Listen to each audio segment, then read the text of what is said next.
ሴቶችዬ ዛሬ ብዙ ነገር ያመለጠንን ነገር ቁጭ ብዬ ሳስብ ምን እንደሆነ ታውቃላችሁ? ምን ብናረግ ጥሩ ነው? መኝታ ቤታችን በሳሎናችን በቤታችን ከባሎቻችን ጋር ምን እናድርግ የሚለውን ነገር ቁጭ ብዬ ታጤንኩ በኋላ አንደኛ ምን ማድረግ አለብን? የመኝታ ቤት ፕሪንሲፕል ማውጣት አለብን። ህግጋቶች ምንፈልገውን ያህል ነገር በቃል ከመጠየቅ ያን ነገር ግዴታ እንዲያረጉ እንድናደርግ ፕሪንሲፕል ያስፈልገናል። የእያንዳንዱ የቤት ውስጥ ክፍልፋዮቻችን ቤት ውስጥ ህግ ያስፈልገናል። ለመኝታ ቤት ምን አይነት ህግ አሰብኩ መሰላችሁ? አንደኛ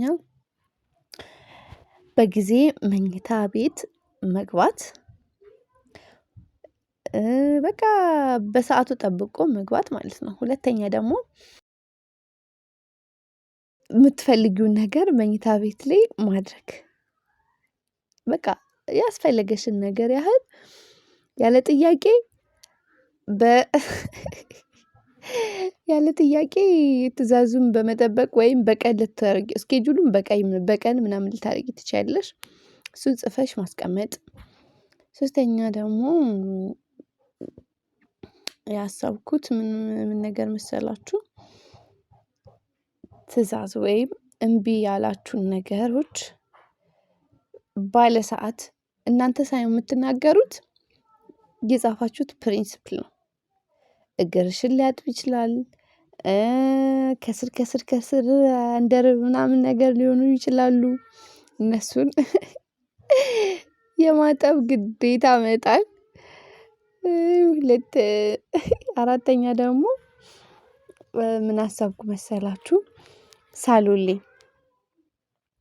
ላይ ስንቀመጥ ባሎቻችን ያስቸገሩን ነገር ቢኖር ኳስ ማየት፣ ኳሱን በሰአት ማድረግ። እያንዳንዱ ቀን በመጣ ቁጥር የኔ ነው ሰዓቱ ብሎ ሪሞት አንስቶ እንዳይከፍት ምን ማድረግ? የራስሽን የኳስ ታይም ትቶ የኢንጆይ ታይም፣ ለምሳሌ ፊልም ምናምን ለነገር ሊሆን ይችላል። እነዚህ ነገሮችን ማድረግ ግዴታ አለበት ማለት ነው። የኛ ደግሞ ግዴታ ማለት ነው ምን ነገር እንዳሰብኩኝ ታውቃላችሁ? እንዳትስቁ ባሎች፣ በዚህ ንግግሬ ባሎችም እንዳታዝኑብኝ። ብቻ ግን ያው ለፍቅራችንና ለትዳራችን የሚሆን ነገር ስላልሆነ አታዝኑብኝ ብዬ ነው የማስበው። እነዚህን ከጠቀስኩኝ ምንድነው የቀረው? መጨረሻ ወደ ከሳሎን ቤት እነዚህ አይነት ነገሮችን ጨርሰን ከሳሎን ቤት ስንወጣ ምን ማድረግ አለበት? ባል አቅፎ የሴቶችን ብቻ ተናገርሽ እንዳትሉኝ ፓርት 2 ስላለ ወንዶችዬ ጠብቁኝ እናንተ። አቅፎ አዝሎ ሊሆን ይችላል፣ እግር አጥቦ ሊሆን ይችላል፣ ማሳጅ አድርጎ ሊሆን ይችላል። እንደዚህ አድርጎ ወደ መኝታ ቤት የማስገባት ፕሮግራም ወይም ፕሪንሲፕል ማውጣት ማለት ነው።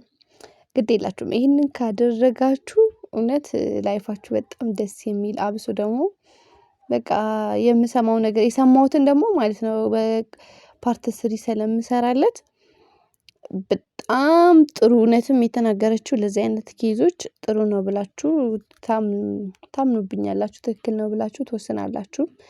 ይሄ ቻናል ከተመቻችሁ ላይክ፣ ኮሜንት፣ ሰብስክራይብ እያደረጋችሁ የደውል ምልክቷን እየተጫናችሁ ቻናሌን አሳድጉልኝ። በተረፈ ወዳችኋለሁ፣ አምናለሁ እሱ እንደምታደርጉ ወዳችኋለሁ። ቻው።